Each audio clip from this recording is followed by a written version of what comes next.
A new report released this morning is examining how people view institutions and where we get our information from. The Edelman Trust Barometer shows the results of a survey conducted across the globe. So we want to bring in Richard Edelman. He is the CEO of the company behind this report. Richard, I got to say, I actually look forward to this report every single year. I think it is such a unique way of taking the temperature of this global community that we live in. And I remember the last time I talked to you, there was already sort of waning trust when it came to some of the major institutions, religion, government, the media, and people were sort of leaning towards business for them to show some sort of guiding ethical force. Now, this year's report found that the majority of people believe that journalists, as well as government agencies and business leaders, are all responsible for spreading misinformation. How is that impacting how people get their information and how institutions operate? Anne-Marie, we have an infodemic, and in short, we don't trust the sources of information, meaning we don't trust the media. It's seen as politicized, biased, and we don't trust the people who are speaking, meaning our leaders, that they're lying to us, exaggerating. So we're actually just freelancing in a way. And trust has actually gone local. And what's fascinating to me is that business is the most trusted institution, but my employer and my employer CEO and even my employer publication newsletter is more trusted than media. And so it's a big responsibility now for business to be part of the information flow. Not replacing mainstream media, but supplementing with quality information that the employees can use in their everyday lives. You know, I just got into a conversation with someone about that very topic, and it was about what we saw happening on Capitol Hill, and they were insisting that there were sort of other outside bad actors, and I said, well, you know, the FBI says there's no proof of that, and he said, you believe the FBI? And I said, well, who do you believe then if you don't believe the FBI? And he said, to tell you the truth, I don't believe anyone. I do my own research. It's exactly what your survey sort of uncovered. And how he does his own research, I don't know. I think it probably has a lot to do with Googling. But the report discusses something called information hygiene. Can you explain what that is and what levels of information hygiene are we seeing around the world? Only a quarter of us actually practice good information hygiene, which means that we check our sources, that we actually make sure that the information is right by looking in various places before we share it.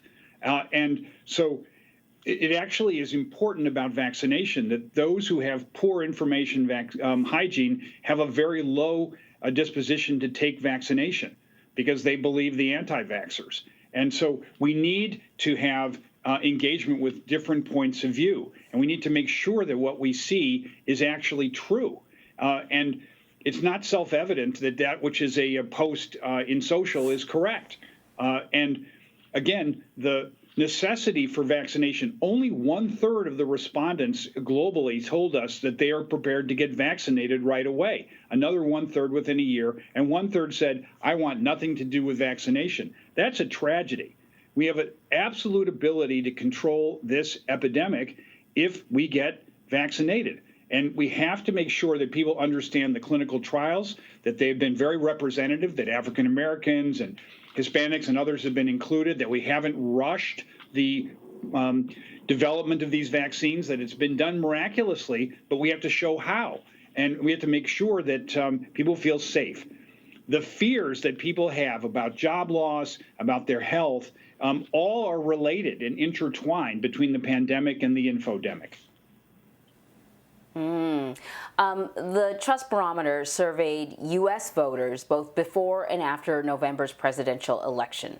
What differences did the report find in Democratic and Republican voters? Well, the biggest difference is the huge drop in trust among Trump voters in all institutions, but particularly in the media. Only 18% of Trump voters trust the media versus just about 60% of Biden voters. And the difference is also profound about how they look at government. Trump voters now don't trust the government, and the Biden voters do.